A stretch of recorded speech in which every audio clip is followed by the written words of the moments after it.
Os visigodos foram destroçados. Em questão de alguns anos, o outrora imponente reino visigodo de Tolosa foi apagado do mapa. Mas um guerreiro visigodo de nome Dom Pelaio jurou vingar os caídos e iniciar uma guerra que duraria 800 anos. Senhoras e senhores, começa a Reconquista.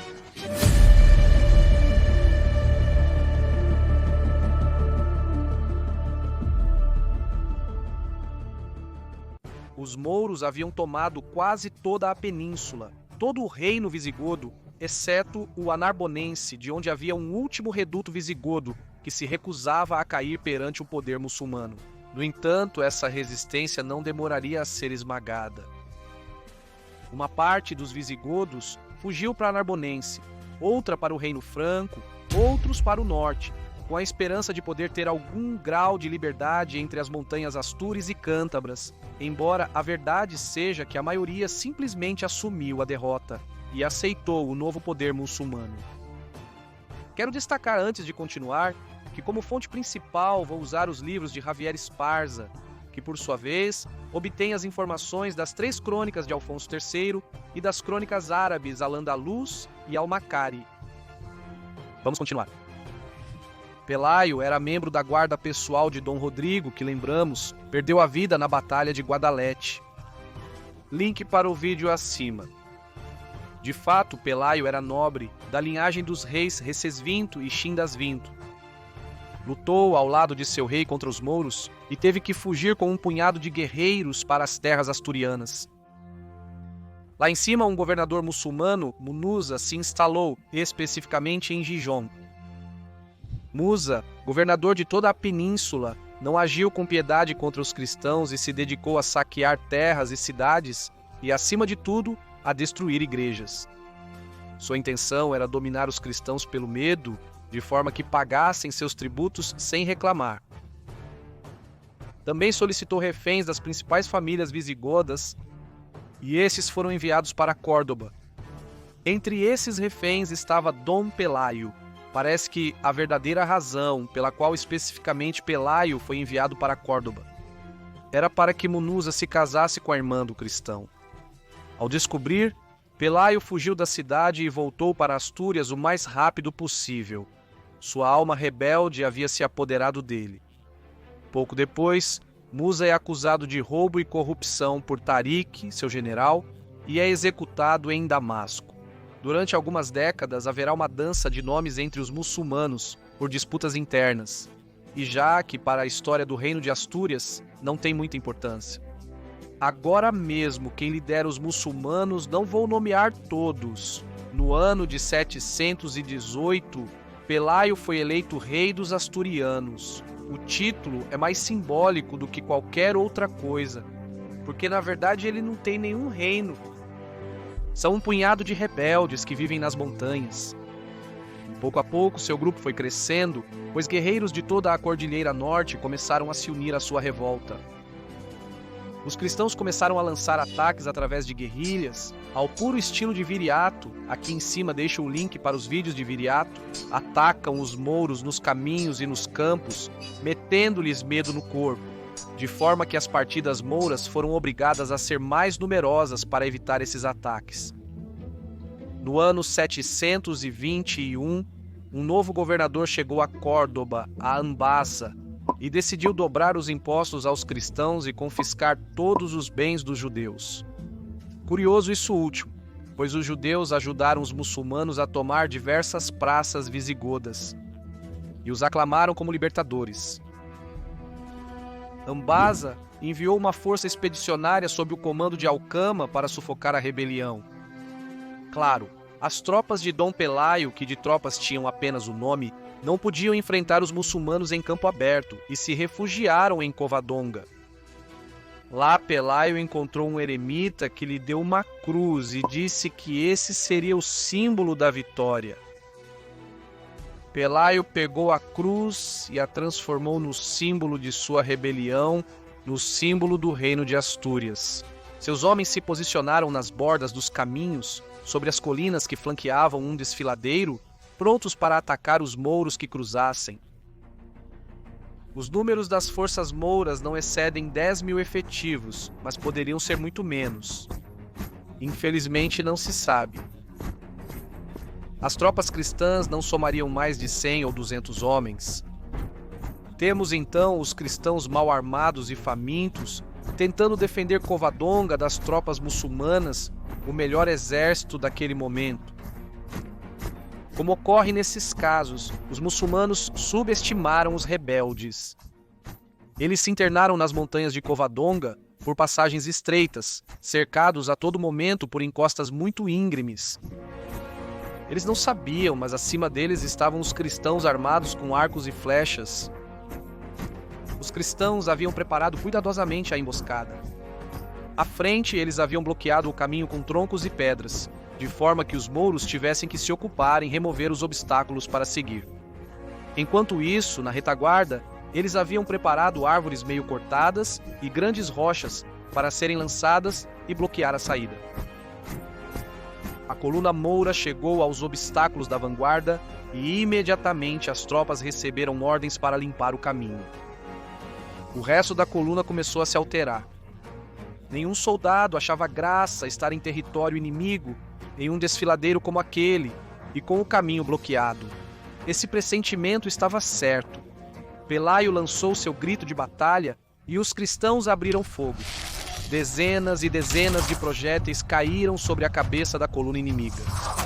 Esta não podia recuar, devido à grande quantidade de tropas que tinham atrás, as quais, por não serem atacadas, não entendiam o que estava acontecendo. Os muçulmanos reagiram, pegaram seus próprios arcos e dispararam para cima. Grave Arrow. A maioria das flechas ricocheteava nas pedras ou simplesmente erravam a trajetória e subiam até o céu. E claro, por efeito da gravidade, tudo o que sobe desce. As flechas, pelo peso na parte da frente, caíam de ponta e se juntavam à chuva de projéteis que os cristãos lançavam. Os muçulmanos, de repente, já não enfrentavam dezenas de flechas, mas centenas de projéteis, e pensaram que estavam sendo atacados por um exército muito numeroso. Os muçulmanos levantaram seus escudos e as flechas começaram a deixar de ser efetivas. Os arqueiros mouros se cobriram sob os escudos de seus companheiros, e todo o exército formou uma camada defensiva sobre suas cabeças. A vanguarda avançou até os obstáculos e, cobertos pelos escudos de seus companheiros, tentaram eliminar os troncos e as pedras a toda pressa. A ideia era sair daquele desfiladeiro o mais rápido possível. Os cristãos então pegaram pedras grandes e as atiraram pela borda contra os muçulmanos.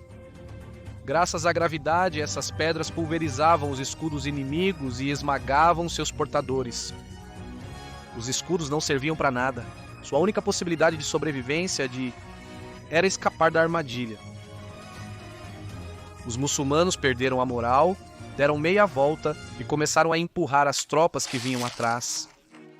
Não é a sua perdição. Os cristãos começaram novamente a disparar flechas sobre os muçulmanos, agora nas suas costas. Além disso, Pelaio ordenou bloquear a entrada do destilador, então a bruxa de uma moura também não podia escapar. Foi um massacre. Flechas e pedras de todos os tamanhos caíam sobre os muçulmanos, que tinham que saltar os obstáculos, largar as armas e armaduras e correr para salvar a vida. Grande quantidade de oficiais muçulmanos morreram, o que impossibilitou ainda mais uma fuga coerente. Não há nada mais triste que um exército em retirada. Os mouros, em pânico, abriam caminho através do bloqueio da retaguarda como podiam e começavam a correr, afastando-se dessa emboscada. Os cristãos haviam vencido a batalha, mas não ficaria por aí. Pelaio ordenou que os sobreviventes fossem hostilizados durante todo o caminho de volta, dizimando-os. Sua intenção era infligir-lhes uma derrota tão grande que os invasores pensassem duas vezes antes de atacar suas terras novamente. Sob constante ataque, o exército muçulmano estava se retirando, deixando um rastro de mortos atrás de si. Era um gotejamento constante de baixas, e finalmente o exército muçulmano se desfez. Anote, eu adocei e adaptei a batalha para a narrativa. não se sabe como foi. Segundo os muçulmanos, foi apenas um escaramuça em que os mouros decidiram ir embora, porque não valia a pena lutar contra esses rebeldes. Palavras literais das crônicas muçulmanas, havia apenas 30 jumentos selvagens em Covadonga. Segundo as crônicas cristãs, o exército muçulmano contava com 180 mil homens e Deus fez com que suas próprias flechas se voltassem contra eles. Daí mencionei que muitas das flechas muçulmanas, após serem disparadas, voltavam a cair sobre eles mesmos por causa da gravidade. Cada lado deu sua versão, uns exaltando a vitória até limites inimagináveis, e outros sugerindo que foi apenas uma escaramuça sem importância. Os mouros haviam sido derrotados pela primeira vez e os cristãos obtiveram sua primeira vitória.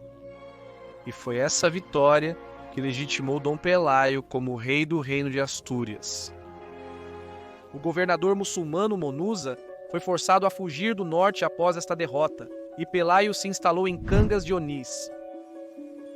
Vale ressaltar que o que Pelaio tem sob seu comando não é um reino propriamente dito, mas um conjunto de populações e pessoas de todas as espécies cuja causa comum é a oposição ao Islã.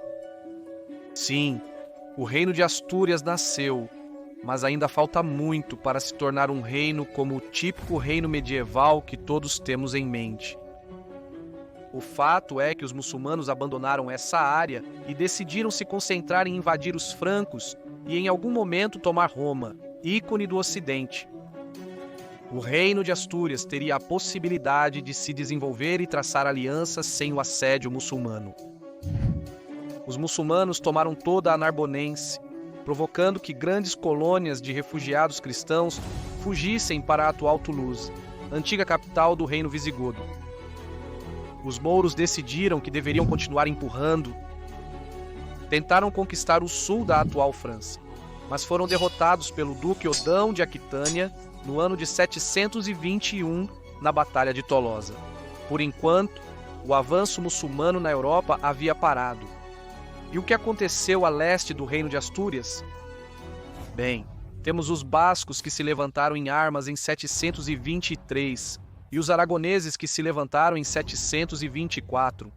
Parece que a zona de Álava e Carranza nunca caiu nas mãos dos muçulmanos.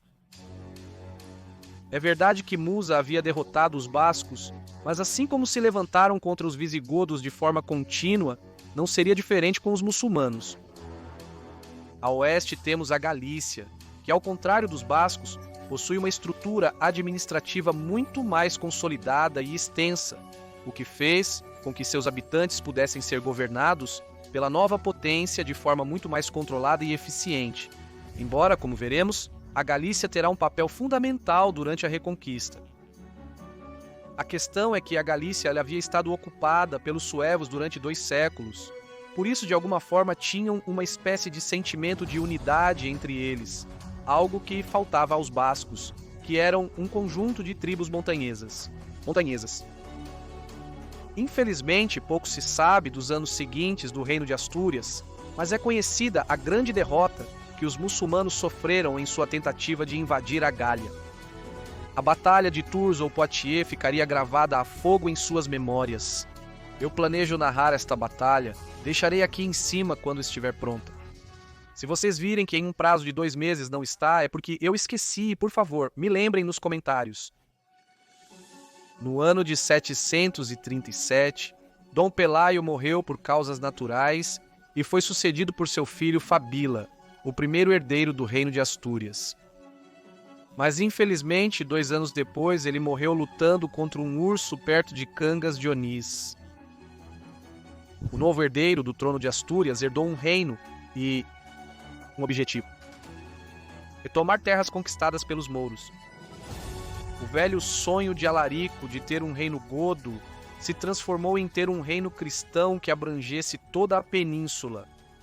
Este homem será o primeiro de uma extensa linhagem, seu nome Alfonso I.